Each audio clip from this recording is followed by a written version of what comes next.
My name is Nick Brand. I'm the Director of Corporate Programs at the Chicago Council on Global Affairs, and thank you all for joining us this evening.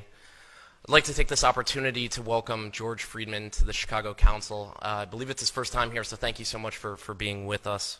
No place is really pacific for very long. I mean, neither the United States, we have constant wars, okay? Europe will, I suspect, not return to the 31 years, but it will return to humanity. They will have their wars, they will have their peace, they will live their lives. It will not be 100 million dead, but the idea of the European exceptionalism, I think, is the one suffering the first death. There will be conflict. There was conflict in Yugoslavia, and there's certainly conflict now in Ukraine. As to the relationship to the United States, we no longer have a relationship with Europe. We have a relationship with Romania, we have a relationship with France. There is no Europe to have a relationship with. Yes, the gentleman in the fourth row over here. Excuse me. By the way, I'm a subscriber. Is Islamic extremism really the major threat to the United States, and will it die on its own, or will it keep growing?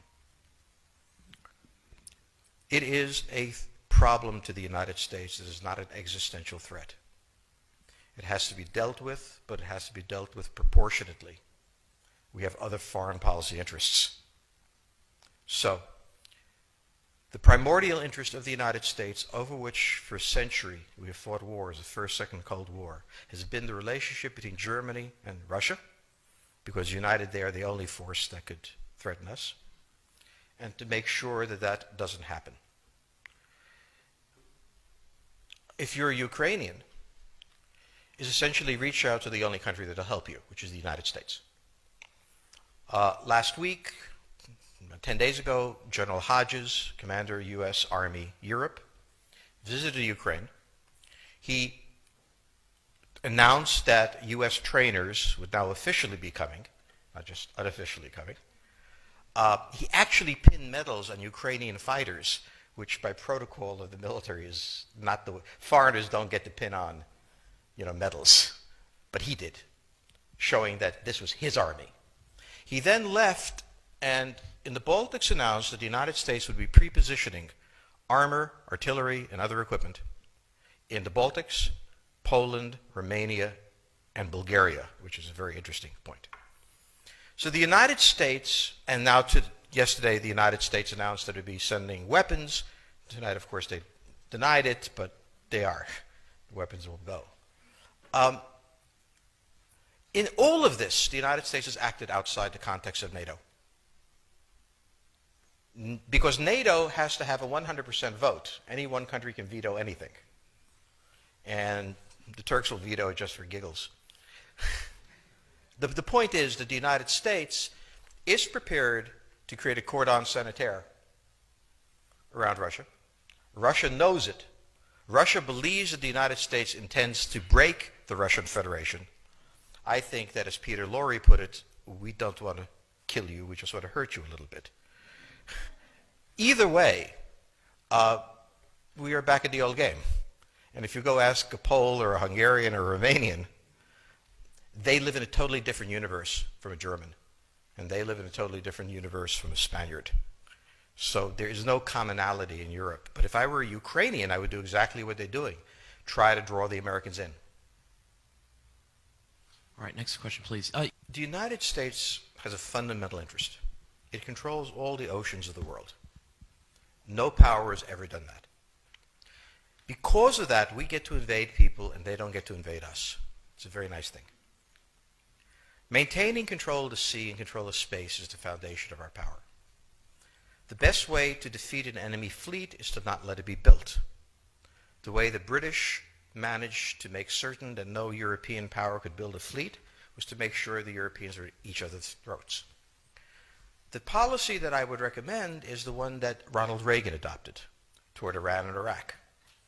He funded both sides so they would fight each other and not fight us. This was cynical.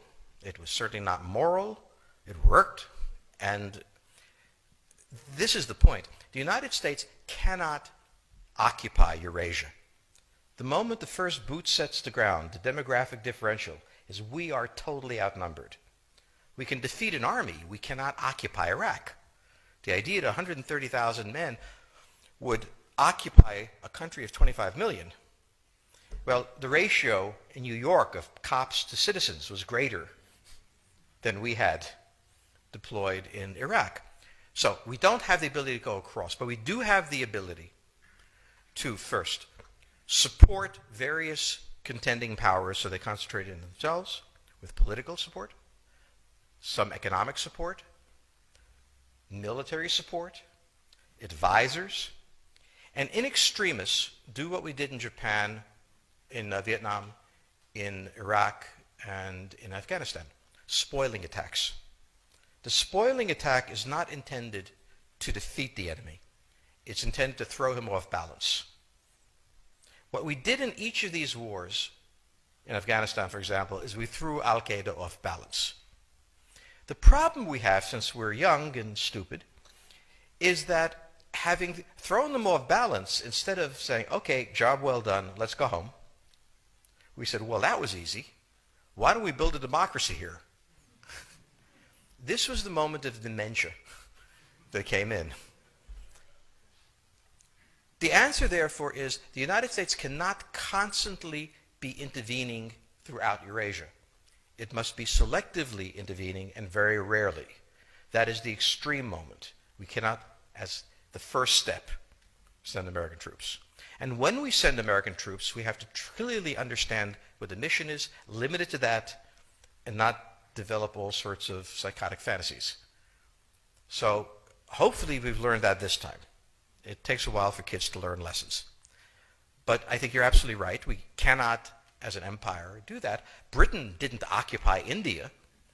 It took various Indian states and turned them against each other and provided some British officers for an Indian army. The Romans did not send vast armies out there. It placed kings like, various kings it created under the emperor, and those kings were responsible for maintaining the peace. Pontius Pilate was an example.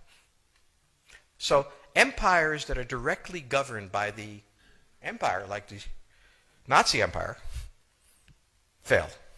No one has that much power. You have to have a level of cleverness. However, our problem is not yet that. It is actually admitting that we have an empire. So we haven't even gotten to that point where we don't think we can kind of go home and it'll be over and done.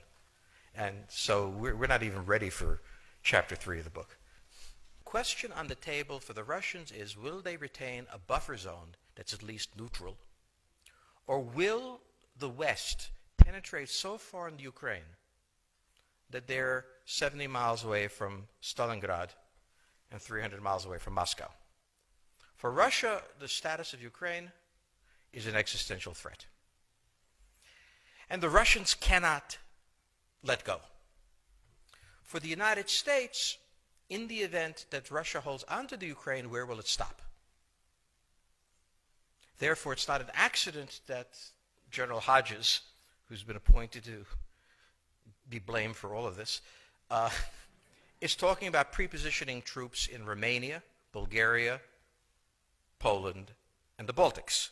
This is the intermarium, from the Black Sea to the Baltic, that Pilsudski dreamt of. This is the solution for the United States.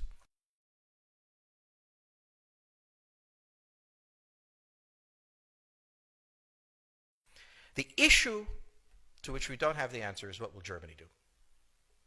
So the real wild card in Europe is that as the United States builds this cordon sanitaire, not in Ukraine but to the west, and the Russians try to figure out how to leverage the Ukrainians out, we don't know the German position.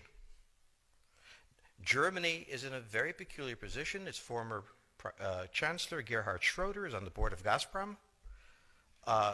They have a very complex relationship to the Russians.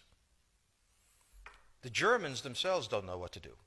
They must export. The Russians can't take up the export. On the other hand, if they lose the free trade zone, they need to build something different.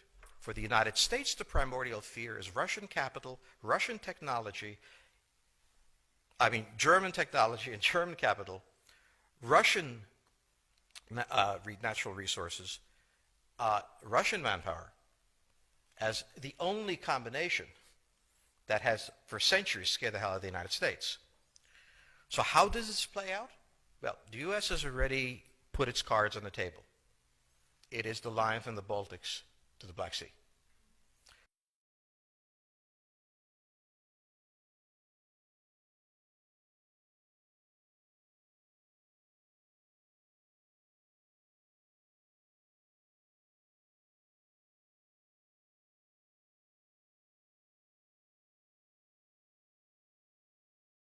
For the Russians, their cards have always been on the table. They must have at least a neutral Ukraine, not a pro-Western Ukraine. Belarus is another question. Now, whoever can tell me what the Germans are going to do is going to tell me about the next 20 years of history.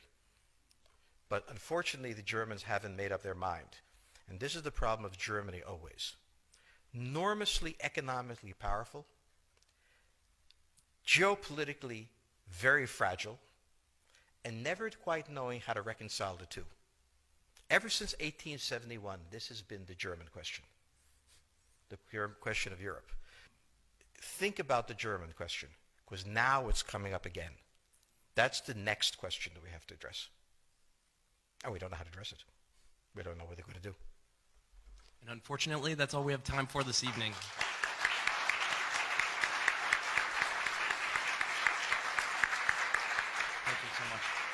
Thank you so much, George Friedman. He'll be signing copies of his book in the rear of the room. Thank you as well to the Chicago Club for co-sponsoring this evening. Good night.